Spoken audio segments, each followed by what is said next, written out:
Hello, friends. Very good evening. How are you all? Hope you all are doing great and you all are doing your reading practice every single day. So आज मैं फिर से एक बहुत बहुत प्यारी story है और बहुत सारी चीज़ इस स्टोरी में सीखेंगे। वर्ड्स हैं, ग्रामर रूल्स हैं और हिंदी टू इंग्लिश ट्रांसलेशन करेंगे। तो आइए देखते हैं आज की स्टोरी में क्या है खास आपके लिए।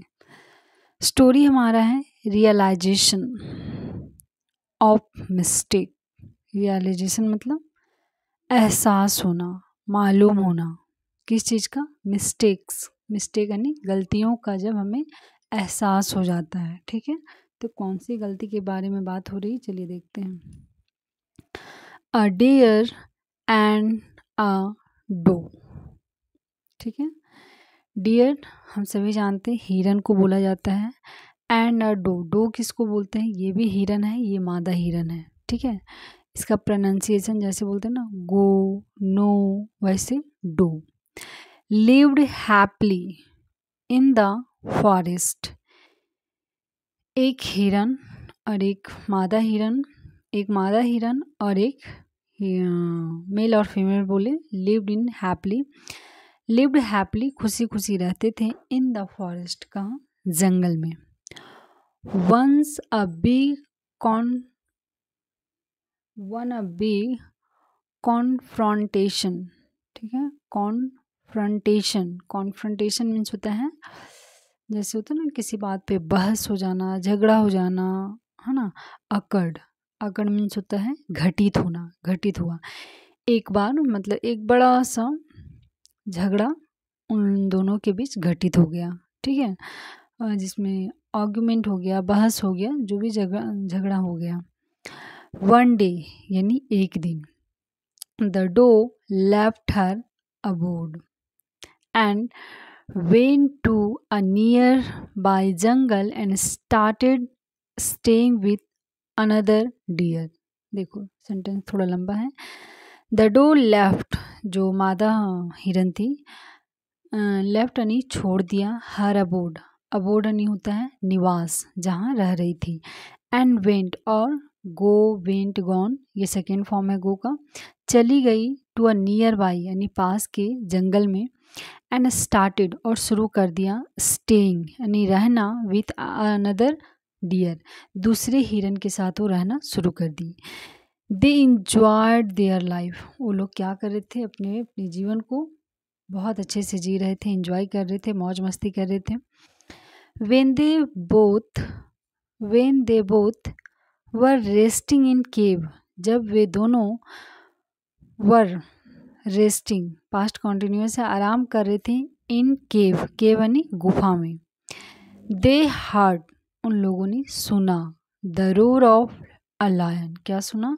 लायन की गरजने की आवाज़। रोर मीन्स होता है गरजना। ठीक है, लायन की गर्जन की आवाज़ सुना। द डो, जो मादा हिरन थी, सेट टू द डियर, उसने हिरन से बोला, जैसे बोला कि what shall we do now, कि अब हम लोग क्या करेंगे? What shall we do now, कि अब हम लोग क्या करेंगे? यहाँ तो लायन आ पहुँचा है ना, क्या करेंगे? This lion will kill us both, कि ये लायन हम दोनों को मार डालेगा, मार देगा। द डियर रिप्लाइड, तब हिरन ने जवाब दिया, क्या? आई एम गोइंग माई वे, कि मैं अपने रास्ते जा रहा हूँ। आई एम गोइंग माई वे, कि मैं अपने रास्ते जा रहा हूँ। You take care of yourself, कि तुम अपना ख्याल रख लो। ठीक है, क्या बोल दिया? कि तुम अपना ख्याल अब रखो, मैं अपने रास्ते जा रहा हूँ। The doe was taken back, यहाँ टेकन बैक क्या है? ये एक फ्रेज है, इसका मतलब होता है घबरा जाना, सहम जाना, परेशान हो जाना। तो जो मादा हिरन थी वो घबरा गई थी।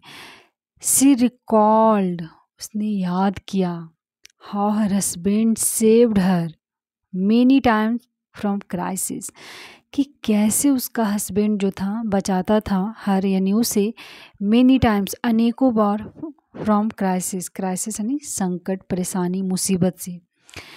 सी fell from the back of the cave and soon reached her husband. She fell from the back of the cave, और वो उस केव से चली जाती हैं. एंड सून, और शीघ्र ही रिच पहुंच गई हर हस्बैंड, अपने पति के पास. द डियर फेल्ट, अब जो हिरन था वह महसूस, उसे फील का सेकेंड फॉर्म है फेल्ट वेरी हैप्पी, वो बहुत खुश हो गया. To see his wife back, अपनी पत्नी को वापस आते हुए देखकर वो बहुत खुश हो गया. द डो रियलाइज्ड, और मादा हिरन को एहसास हुआ हर मिस्टेक, अपनी गलती को. आई थिंक दिखा तो नहीं, हम पढ़ दिया. अच्छा, अपनी गलती को. And promised to behave well, और वादा की कि अब मैं अच्छे से बिहेव करूँगी, अब मैं किसी भी चीज़ पे बहस नहीं करूँगी, लड़ाई नहीं करूँगी. दोनों की अपनी अपनी गलती का एहसास हुआ, और ख़ास करके मादा हिरन को एहसास हुआ कि मुझे मेरी गलतियों की समझ हो गई है.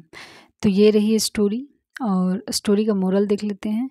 Never get annoyed with the one who loves you, मतलब कभी भी वैसे लोगों से परेशान, है ना, झगड़ा और तरह तरह की नेगेटिव थॉट्स ना क्रिएट करें, ना ले, जो आपको से प्यार करते हैं, जो आपका केयर करते हैं, जो आपको पसंद करते हैं. कहने का मतलब ये है कि कभी भी उनकी बातों को, उनके लड़ाई को दिल पे लगा के छोड़ छाड़ के नहीं जाना चाहिए, क्योंकि हो सकता है जो जितना केयर, जितना प्यार, जितना लव वो कर रहा है, दूसरा कोई नहीं करे, है ना. तो ये रही story.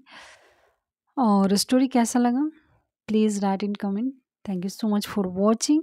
Thank you so much.